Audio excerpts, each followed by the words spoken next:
Hey, this is Michael with Premier Basement Waterproofing in Central Massachusetts. Maybe the most important video I've done. I should have done this years ago. I want to talk about drainage, placement, and technique. Drainage might be the most important piece of waterproofing a basement, and it's going to be the bulk of the cost on a waterproofing job. 70, 80, 90%. Pumps and basins and battery backups, that's its own thing. The drainage is the big part of the job. So I've drawn out a diagram here of, the construction. So here's your footing, which is poured on virgin ground in a perfect world. Foundation sits, somewhat in the middle. Here's your basement floor, the slab. It's, concrete floor in your basement. Here's your cellar. Here's your house up here, the first floor. And this is the grade outside, the lawn or the patio, whatever. So, in a perfect world, when you build a house, you set a 4-inch drain all the way at the bottom of that footing with filter fabric and 3/4-inch stone, 1-inch stone, and this will drain to daylight. But all the homes don't have that. So a lot of times we'll end up we do inside, we do outside. But when we go from the inside, why would we change that?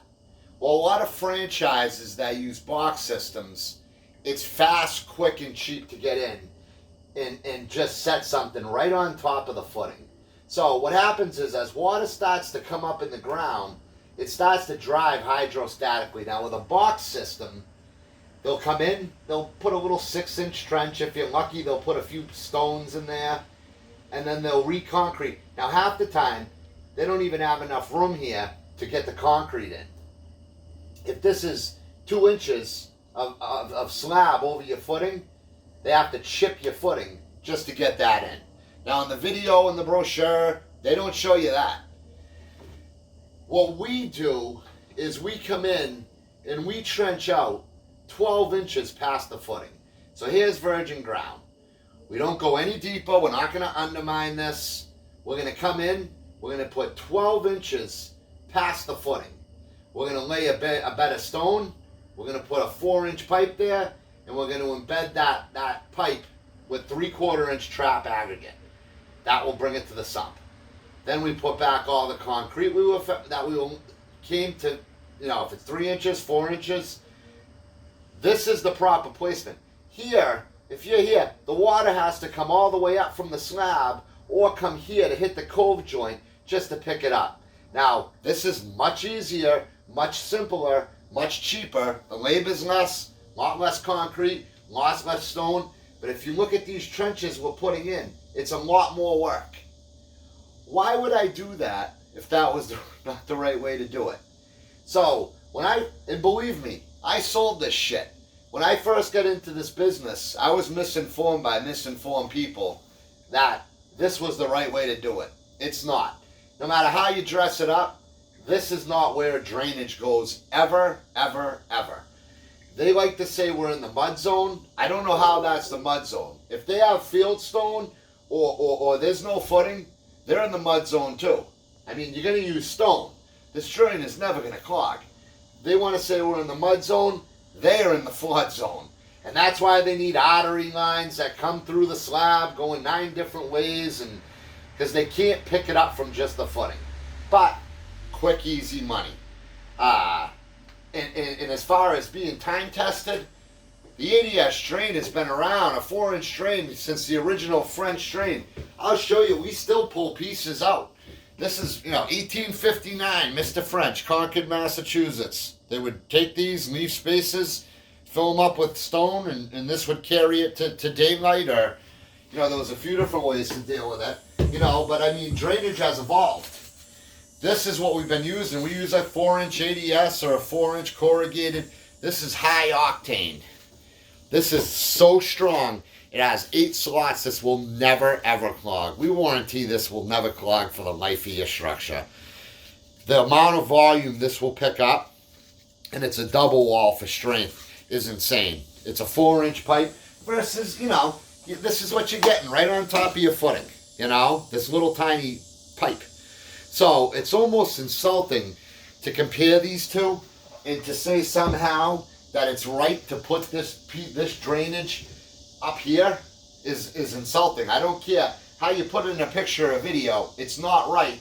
And any engineer or construction guy is going to tell you, here's where you set your drain or you're stealing.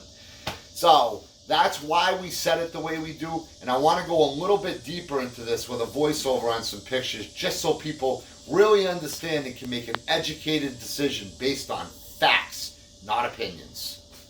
So right off the bat, we're going to notice 2 3/4 inches on that cove joint. How are you going to put a 2 3/4 inch box system on top and still get concrete? You're going to have to chip that footing. Doesn't work. Doesn't work.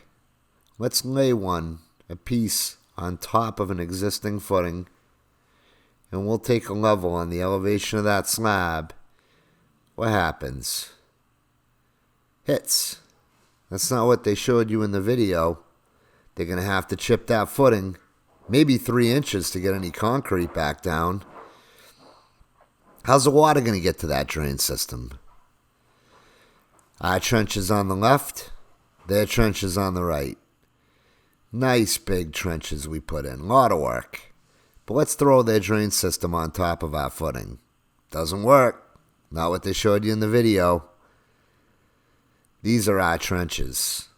A lot of work goes into these, a lot of time, and that's what you get on the right with a box system.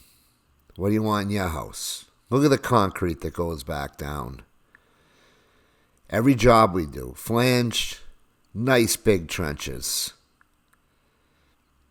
Plenty of 4-inch flush ports. That drain system will never clog. Never clog. Big flush ports. There's a 4-inch pipe versus 2 little box systems. Which one's going to hold more water? People don't realize how much work goes into this trenching.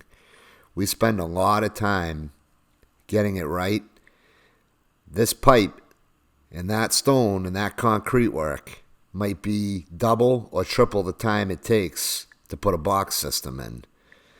But this is how it's done right. This is how it's done properly.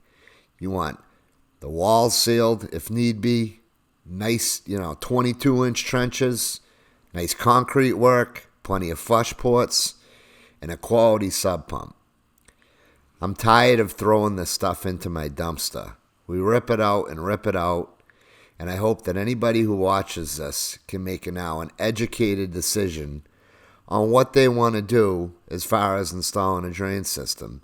This isn't personal, and it's not a knock on anyone, but the quality of work we're putting in and the price we're charging to do quadruple the work is a little ridiculous when I see people being taken advantage of. So these are just facts. I've laid out the facts for you. You as a consumer needs to decide what you want to do moving forward to keep your basement dry.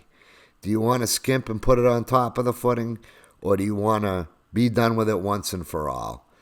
Guy I knew used to say, things that are good aren't cheap, and things that are cheap aren't good. And I do believe that. Premier Basement Waterproofing. www.premierbasement.net or 844-LIVE-DRY. We can be reached anytime.